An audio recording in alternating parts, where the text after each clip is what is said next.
This week on Power and Politics, Get out and vote. we're talking election 2020 and what's being done to make sure your vote counts. New York State Assemblymember Rodney Pichot talking about that.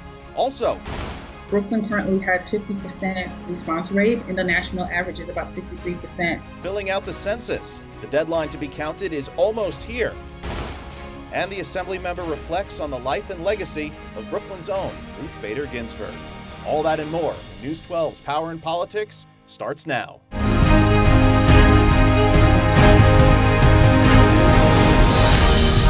Hello, everyone, and thank you for joining us this week on Power and Politics. It's been a while, but it's good to be back. Lots to talk about, which we're going to be doing with this week's guest, New York State Assemblymember Rodney Pichot, joining us. Assemblymember, thank you so much for being with us this week. Thank you for having me. Now, Assemblymember Pichot represents District 42 in central Brooklyn, including the neighborhoods of Flatbush, East Flatbush, Midwood, and Ditmas Park. She was the first Haitian-American woman elected in New York City, also the first female chair of the Kings County Democratic Party, and her background very diverse, a teacher, engineer, investment banker. Now she's studying law. Did I miss anything there? Did I forget anything? I feel like you got a full plate. I do have a full plate, but it's necessary. Absolutely. All right. I want to jump right in right now because as we're sitting here now, we're just over a month away from the presidential election. It's arguably the most important election in recent memory. A lot of questions and issues surrounding voting. You're the chair of the Kings County Democratic Party. So what message do you have for voters concerning their safety if they head out to the polls? And also, what security they have if their vote will be counted if they vote by mail? Well, first I want to say that our first priority is to make sure that people are able to vote safely. In the face of the pandemic, that means that we have to take some extraordinary measures to protect voters, which is why we in the legislation had passed some reform legislation to allow absentee mail-in ballots, as well as making sure that this time around their votes were counted. In the last election, in the primary, we had some issues around many of our ballots being rejected. And this time around, we passed preliminary legislation making sure that the envelopes are very clear in terms of signing the back of the envelopes, as well as any ballots that come in the day after election are counted. So we are taking every measures to make sure that voters' votes count, and that we encourage them to vote early. Early voting starts October 24th all the way to November 1st. And the last day to register to vote is October 9th. So again, we're just asking everyone to please get out and vote. It's very important now. Absolutely. I know the envelopes were a major issue in that primary election as we had a lot of votes that ended up being miscounted, and discounted actually. But as we move forward now, the election really taking another turn as we've had recently the passing of Supreme Court Justice Ruth Bader Ginsburg.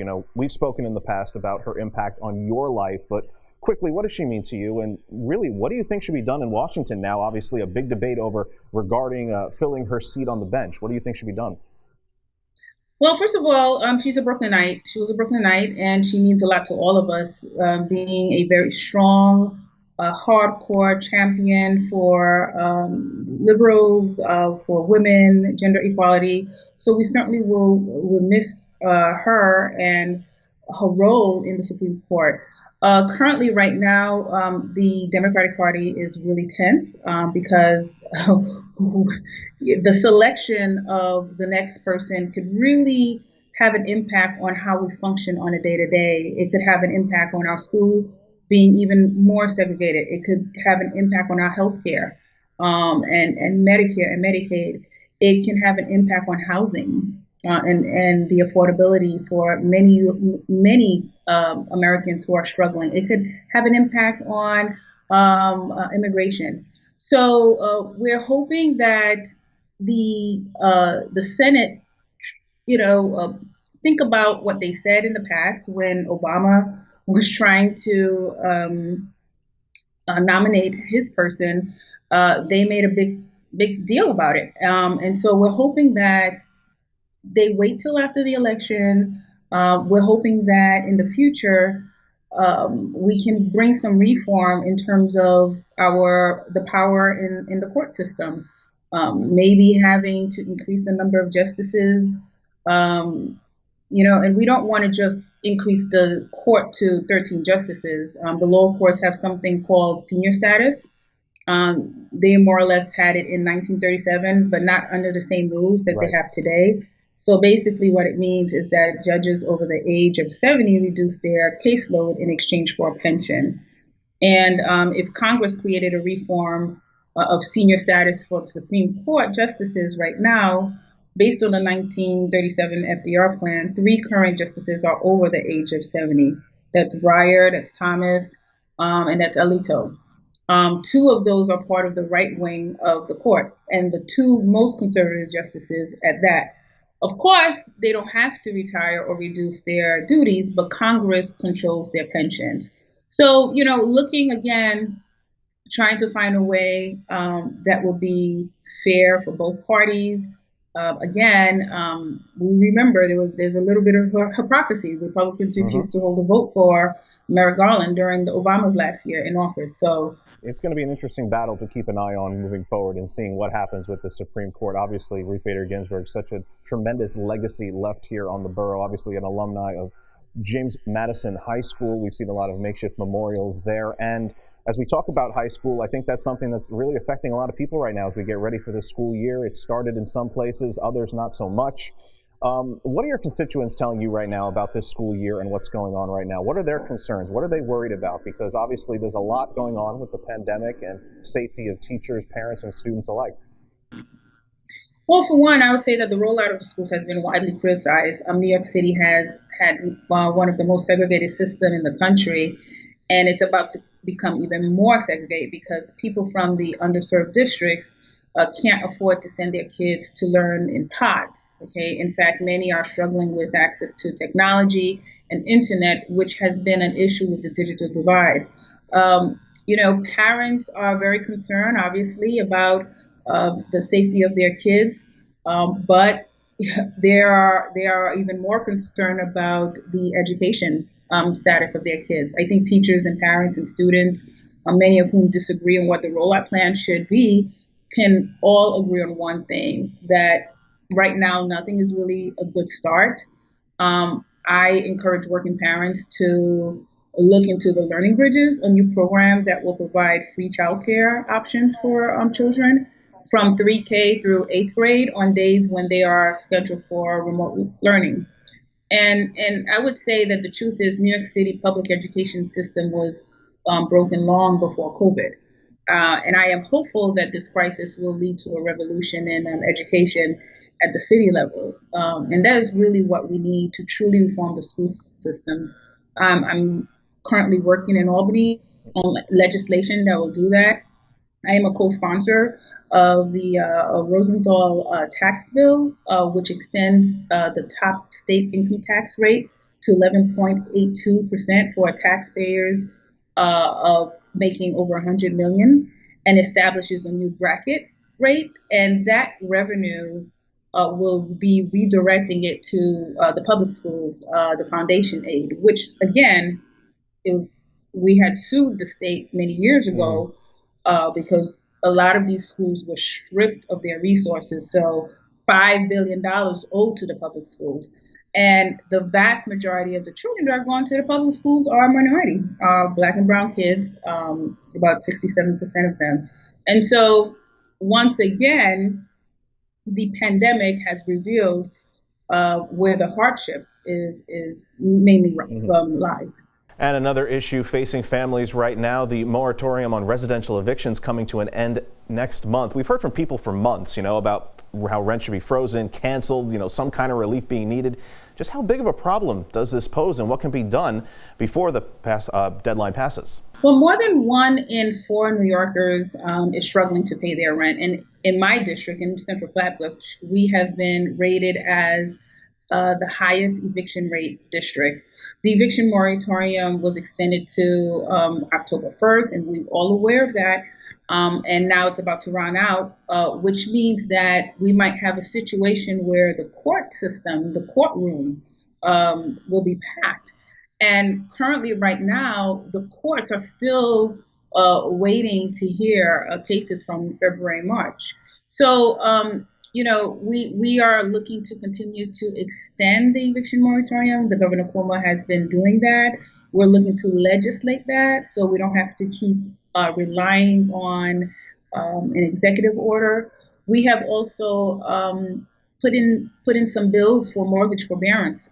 We have a number of homeowners, owner occupied, who are also facing hardship with paying their mortgage. And we had extended that to over 180 days. We're trying to do that with some of the small housing, like 1 to 4 homes, so that these people can pay their mortgage, and the tenants who are living in the small brownstones and so forth can help them. Now, I do have to say that we voted on $100 million of funds from the CARES Act to support low-income tenants, income by the COVID-19 by paying their rent. But we are finding out that the subsidies that we have voted on to help these tenants have not been distributed. So we're investigating that. And we know that, rent across, whether it's residential or small businesses, it's just been a problem. A major problem, absolutely. A major problem. I want to get to a lot more with you, especially the census. That's another deadline coming up right around the corner. We're going to get to that and much more when we're joined here by Assemblymember Rodneyce Pichaud right here on News 12's Power and Politics.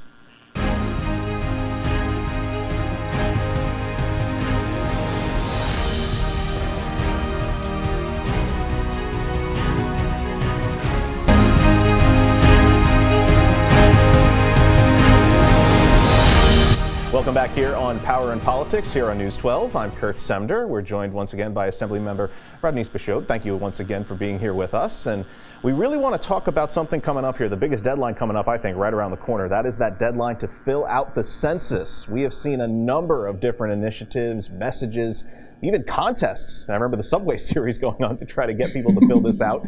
But still, that citywide number, really not much higher than 50% at this point. I mean, people still need to fill this thing out. So explain why it is so important that they have to fill out the census and make sure that, especially in your district, people need to be counted. Yeah, you talked about the response rate. Brooklyn currently has 50% response rate, and the national average is about 63%. It's very important because the response from the census really dictates the allocation of critical public infrastructure and services that are very important to us, like the schools, the libraries, the roads, the bridges, and the hospitals, emergency relief, and also the congressional representation. If we are severely undercounted, guess what? We might lose a congressional seat. And we are certainly not looking for that, especially with everything that's going on up in Washington, D.C. So we are asking everyone to please fill out the census. The efforts is continuous. The deadline is September 30th. Which is a month sooner than previously announced. And we know things have been delayed with the pandemic, but we're certainly asking everyone, please, even if you're not a citizen, please fill out the census because your existence counts. We're talking about major programs, major things that won't get the funding they need, right, if we're undercounted. Definitely. Major programs like social services, funding for our schools, funding for our libraries, these are things that will be a detriment to all of us. And again, in my area, with the 11226 zip code, our area was the hardest hit in terms of fatality rate and in terms of infection rate from the pandemic. So we're hoping that people come out and be counted so that we can get all these resources in our district. I want to switch gears real quick and talk about something that really cool, really fun. You guys were able to do this. We're taking a look right here at it. You were able to renovate and open a new community schoolyard and playground. This is on Bedford Avenue, I believe. This opened on Labor Day. I mean, I'm going to have to check this thing out in person. It looks fun. I mean, what's going on there? Tell me how this came about and how this is going to help serve the community. Oh yeah, this is a great initiative that was formed through Governor Cuomo's Vital Brooklyn initiative. It was a vision of an open space and a recreational area for our children, for our seniors, for people to come in. It's a playground with a community garden, a basketball court, amphitheater, and a track. Given that our district is the most centered district, we don't have that much open space. So we work with a lot of the students, the parents, and the community members to design. We raise the money. It was in partnership with Councilmember Farrah Lewis, who fought for some money from the city council, and we worked with Trust for Public Land. So every day I stop by the land, the community yard, and I walk on the track and I just watch the kids and their parents play and the seniors who wants to sit down. It's just beautiful, and I get a chance to even look at the eggplant that's growing in the community garden. But it's a beautiful playground that It has looks great. given the community, yeah, some relief. These kids and these parents were stuck home, in their homes for a very Hmm. long time. Now they have a place that they can breathe, run around, and it's safe. It's safe. It's clean. It's green. And we're just really excited that we have this new playground, and it's at the PS 315 and 152 lot right across the street from Midwood High School. Very cool. I'm sure the kids are really having a blast, and they're enjoying it right now. Um, on a more serious note, right here, we've been talking about immigration reform and something that just happened there. TPS protection for some, I think, 300,000 immigrants living in the U.S., including citizens from Haiti, uh, put into some jeopardy here. I believe there's a New York judge filing an injunction, but you can explain this for me better. What does this exactly mean for Haitian Americans right now, so many of which live in your district? Yeah, so there's been a continuous ongoing threat of deportation under the Trump Hmm. administration, and that threat is more pronounced now ever, given that Justice Ginsburg has passed away. We had an injunction which was voted on and passed and affirmed to continue and extend the TPS. We have the largest Haitian immigrant population in the entire New York state, so it means a lot. We have a lot of these TPS holders, temporary protected status, Haitian Americans, who are working now. They are working, they are contributing to our community, and we want to continue that opportunity to extend. 400,000 immigrants from those countries could be deported. So we have Salvador, Honduras, Nepal, Nicaragua, and Sudan, who are part of that team, a pool of countries that could be deported. So we're hoping to continue to fight these 130,000 essential workers. Again, more than 10,000 of whom are in the medical profession, roughly 279,000 U.S. citizen children under the age of 18 are living with TPS recipients. And we do not want that burden of these kids being separated from their families if they were to be deported. So we are hearing some news on the ICE facility in Georgia, sterilized women who had been detained. A nurse at that facility in southern Georgia blew the whistle. There's gross disregard of health and safety standards, lack of medical care, and unsanitary living conditions in these facilities. These conditions are un-American, so we're hoping that there will be some level of another injunctive relief that's put in place. All right, we've got much more coming up with Assemblymember Bichotte in just a bit. We're going to have a little bit of fun right after this.